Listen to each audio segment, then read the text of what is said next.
Hey everybody, this is Brian About Town, and it's time for Free News and Views, and I'm your host, and this is our third episode, and we're down here at Statesville Senior High School for the longest table. So I want to bring on Rick Stapleton with Cheney Brothers and Brett Eckerman with United Way. Gentlemen, thank you for having us out tonight. Our pleasure. And tell us, what does it take to prepare for something like this? You know, you have to plan the meal.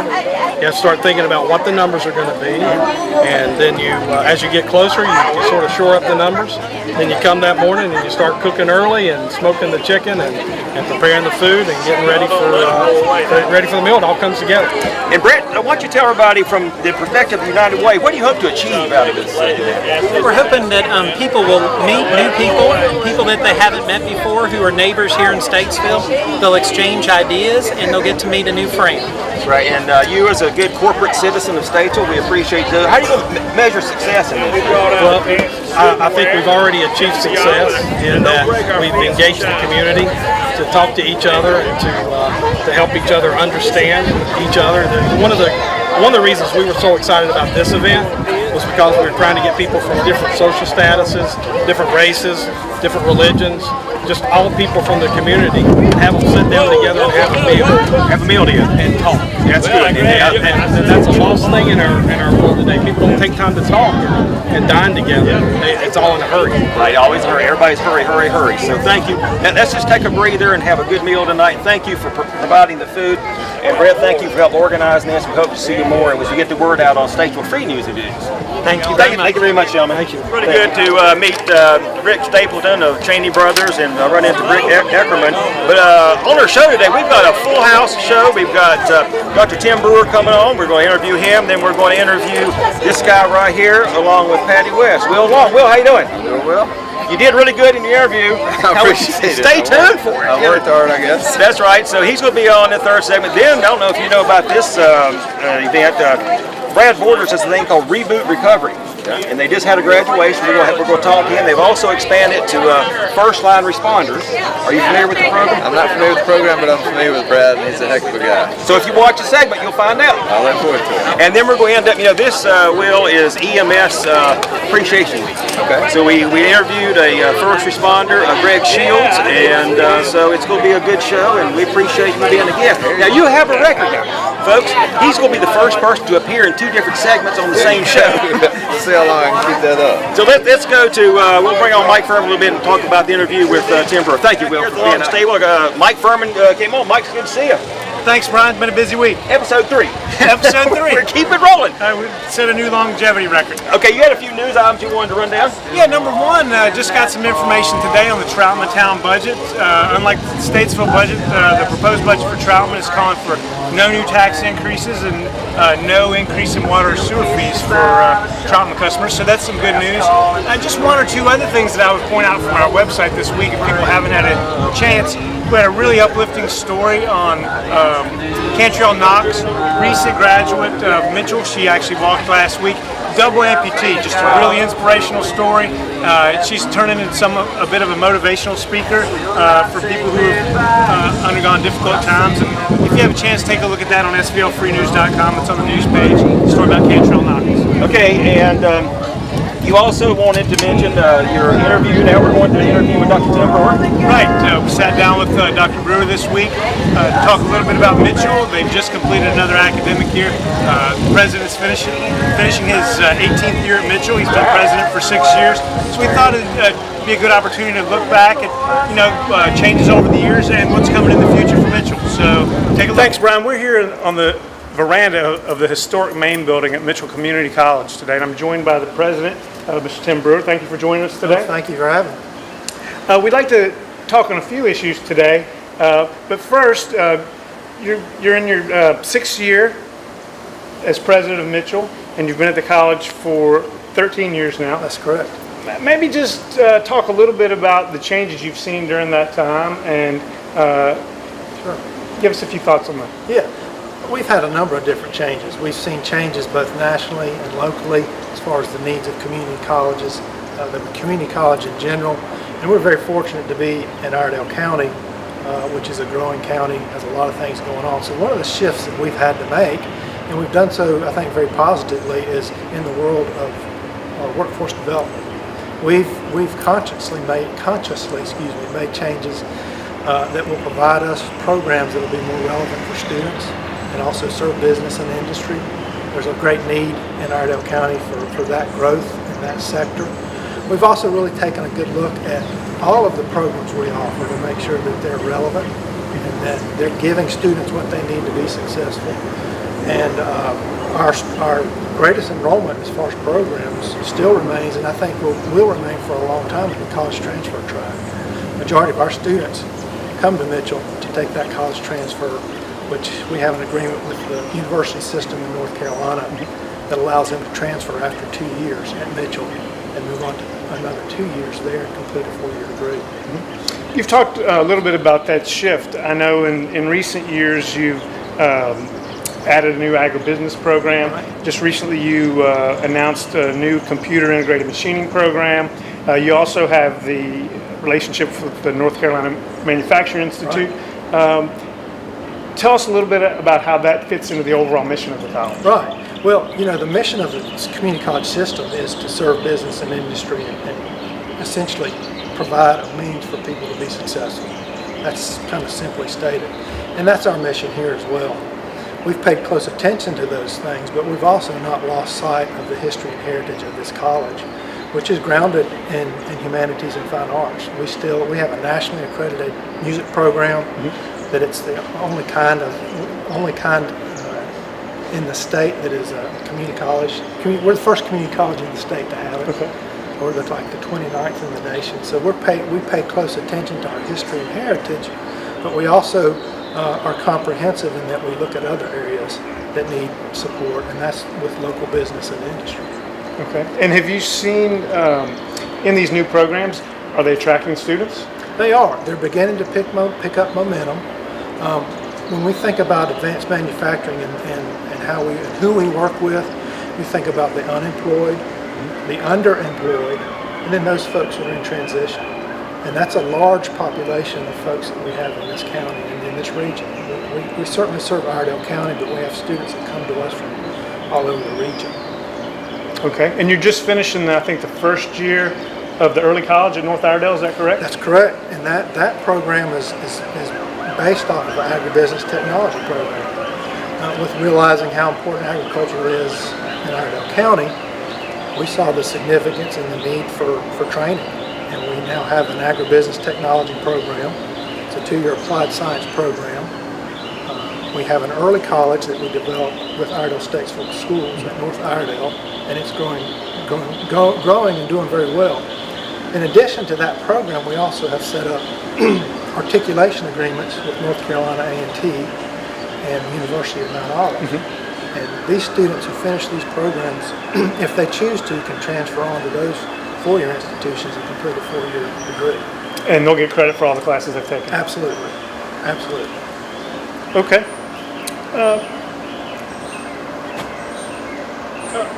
In a related area, I guess you would say, you've got the work on the Allied Health Center coming. Right. It's a $12 million project. Right. You have funding through bond referendum.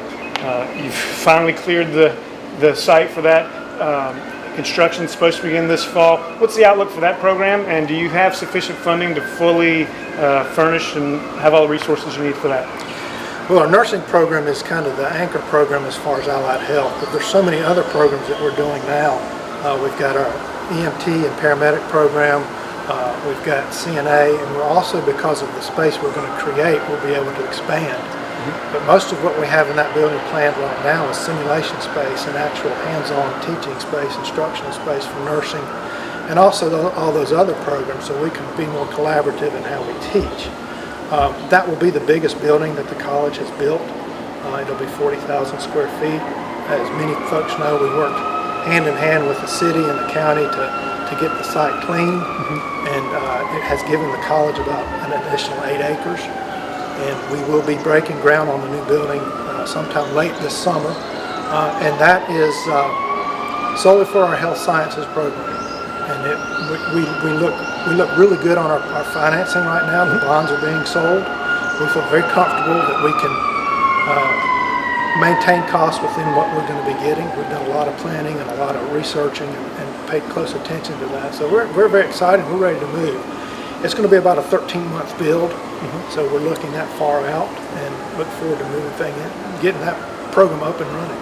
Okay, so you probably would have students in the building in 2020? That's the plan. All right. But that's not the only capital project kind of on your radar. We talked a little bit earlier. This building, as great as it is, needs some work. What are some other priorities in terms of capital projects for the college?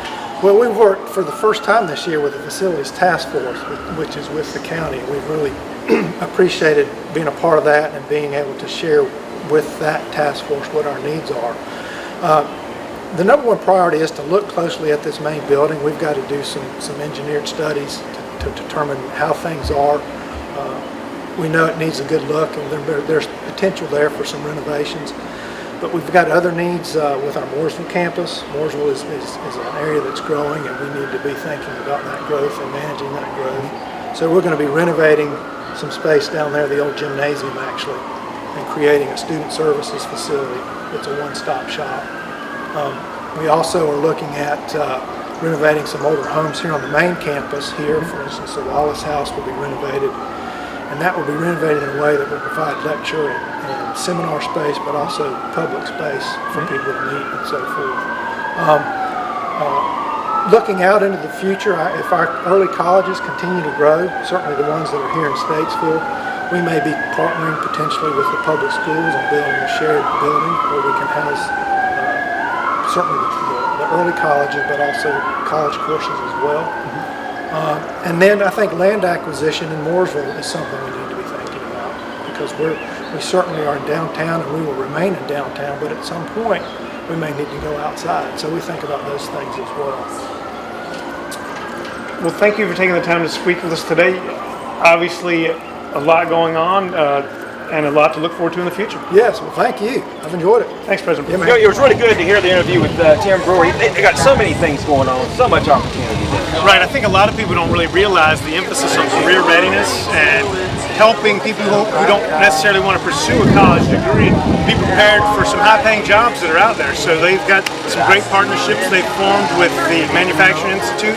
They're doing things with Iredell Statesville schools, and if you're looking for a career change, really look into what's happening in Metro. Okay, now coming up, but I ran into both Will Long and Patty West. You sat down with the veterans Transitional House. Transitional House. Correct. And they are such an amazing nonprofit. Right. If you want to find where God's work is being done in our community, you don't have to look any further than 5th Street Shelter. And we talked a lot about the various programs that they have and some current needs. I mean, a lot of people think about helping 5th Street at Christmas time, and they do have the Christmas in July fundraiser coming up in July. But really, they have such a need for community support throughout the year, and I think Will and Patty address some of those needs during the interview and really give a good idea of the work that's going on and the help they can use from the community. All right, so thanks, Brian. I'm here on the front porch of the Iredell Veterans Transitional Home with Patty West, the Executive Director of 5th Street Shelter Ministries, and with Will Long, who's the new Development Coordinator for 5th Street. Thank you for taking the time to talk to us today. Thanks for inviting us. My goal is to give people lots of information in a short amount of time so they can really understand all the great work that you do at 5th Street and here at the Veterans House. So Patty, why don't we just start with kind of a quick overview so our viewers can understand the scope of homelessness in Iredell County. There is no one face for homelessness, and homelessness is really a symptom of lots of different issues. You know, we have housed people with master's degrees who have their first draft of their novel in their briefcase, and then we house people who are chronically homeless. So the whole spectrum, they have come through our doors. At my sister's house, we only house women in that facility, and it's not uncommon for us to have a mother with 5, 6, 7 children living in one room. But it's better than the situation that she came from. And it gives her an opportunity to move forward and to offer her children a better life than what they have lived so far. A lot of the chronically homeless folks that we work with are dealing with mental health issues or substance abuse issues. Resources are limited. Those are very difficult issues to work with, but we have learned to utilize resources in the community, and really over the last few years this community has begun working together more than I've seen in the 29 years I've been here. Well, I think this facility is a great testament to that. Came together really in 6 or 7 months. You had several partners from throughout the community touching on all aspects of life, and it's a great program and a great facility. We rely on donations from churches and from individuals and businesses. And like I said before about the kitchen, this Fifth Street is a community program. If it weren't for this community, we wouldn't be here. We wouldn't have made it 28, almost 29 years. So we are always, I always tell people that we get money anywhere we can legally. Well, it's good to have a lawyer on your staff Exactly. now who can help out, right? Exactly. And our needs are obviously financial based, but we also have material needs, because what we're doing while we're working from that homeless to home connection is providing the very basic necessities of life. So obviously the finances allow for us to provide the actual shelter and the staff and the utilities and the basic life needs in that regard, but we've also got material needs, clothing, which we get donated a ton of. The men's night shelter, one of our resident staff who effectively runs the men's night shelter put a list on my desk this morning saying, here's what we're in need of. We're in need of men's deodorant, we're in need of towels, and we're in need of razors. So towels, deodorant, razors. And those are, we're talking about very basic life needs that are ongoing, because we've got a population we're serving 365 days a year. Everything that if you think about everything that you use in your just very basic normal day of life, we are not trying to provide all of that, but a pretty good deal of it. Well, I know this has been probably a very superficial discussion, but I would like to do is end on a high note.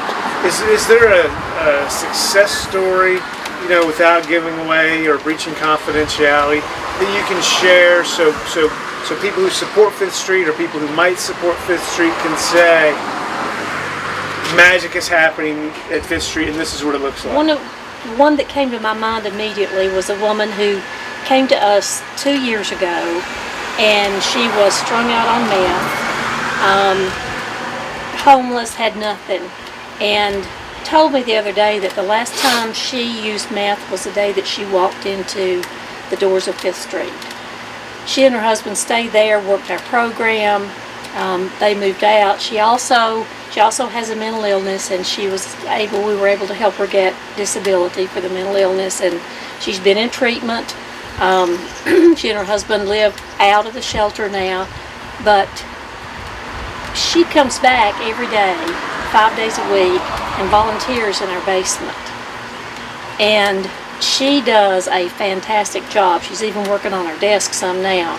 But she's giving back what was given to her. Well, she became aware of a young woman just this week that was really in dire straits and really had some very particular needs. And she came to me and told me about her. And so we went to see the woman, and it occurred to me as we were going to visit this woman who was desperately in need that she is really giving back now, because her heart was telling her that Fifth Street could help this woman like we had helped her. And for me, that just said it all. It just came full circle. That's incredible. That's a great story. Well, thank you both so much for taking the time to share with us, and I'm certainly appreciative of everything you do, and I know the entire community is, and And we look forward to hearing more success stories and more stories about our community getting involved with this street to make it an even better place. Thank you. Thank you. I want to thank Patty and Will for taking the opportunity to sit down with us. That was a very informative interview, and like always, we've taken just the highlights out of the interviews, and you'll be able to watch the entire interview on our YouTube channel, SVL Free TV.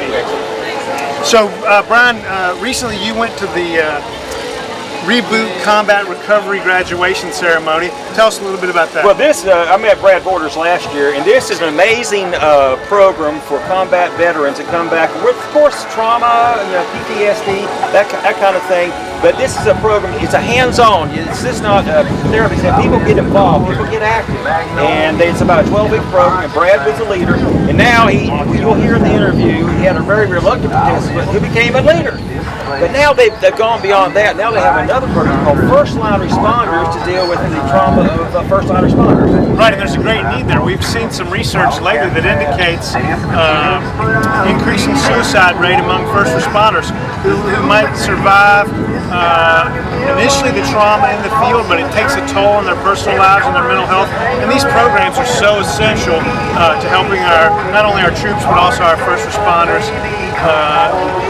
emerge from these situations as healthy, whole people. Hey everybody, I'm over here at Western Avenue Baptist Church, and we're getting ready tonight to have a graduation for Reboot, and with Brad Borders. Brad, it's good to see you. Good to see you, Always Brian. good to see you. Yeah, always good to see you. So, when you are asked what is Reboot, how do you explain that? What is Reboot? Reboot is a faith-based combat recovery program for those who've experienced the trauma of war. Okay. And it's a 12-week course. It's not a support group. It's actually a course that they go through, and tonight we're having graduation for a group of 14 people that went through this course and successfully completed it. I mean, it's a hands-on.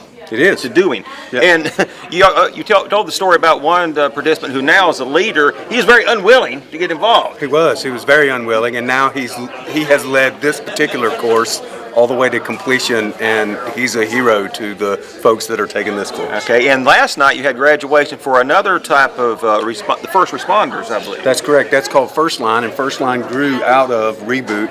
The folks that founded Reboot in Fort Campbell, Kentucky, saw the need in the first responder community and came up with a course that closely resembles the combat recovery course. They just changed the vernacular and got some other issues addressed in there that first responders go through, and we were part of a nationwide pilot program. There were only 6 courses that were run across the nation, and we had one of the very first ones, and we graduated 28 people last night. So to qualify for Reboot, you have to have been in combat?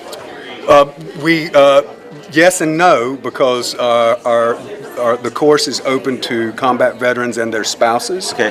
And we actually had a young lady take the course that her brother was in combat, and she experienced the effects The of trauma. war just Secondhand. Secondhand. Absolutely. So, Brad, thank you for the ministry you're doing with this. Thank you That's for awesome. all the Yeah, efforts. thank you, Brian. And this is Thursday the 17th, and we just broadcast the interview with John Galena. Awesome. My boss. Your boss, that's Yeah. right. So, Brad, thank you very much for all the All work right, you thank do you, here in Brian. State. Hey, Appreciate everybody, it. just got finished talking to Brad Borders about Reboot, and here is Bill Sherrill. Now, we talked about an event previous to this and on Wednesday night called First Line. First Line is similar to Reboot, Bill, but a little bit different. It is. Reboot was created from the military, and there are guys coming back from seeing traumatic stuff, and one of the guys that lives out west that's in the military decided this might be a good thing for some of the first responders, and has gotten it started from there. Because they're on the first line. I mean, they see trauma firsthand. Exactly. They have to go from 0 to 100 and be ready to save somebody's life. Exactly. You'll jump out of bed at night and go from dead sleep and going down the road lights and sirens. And you see people sometimes in their worst condition. Yeah, sometimes worse than worse. Worse than worse. And and you were the leader?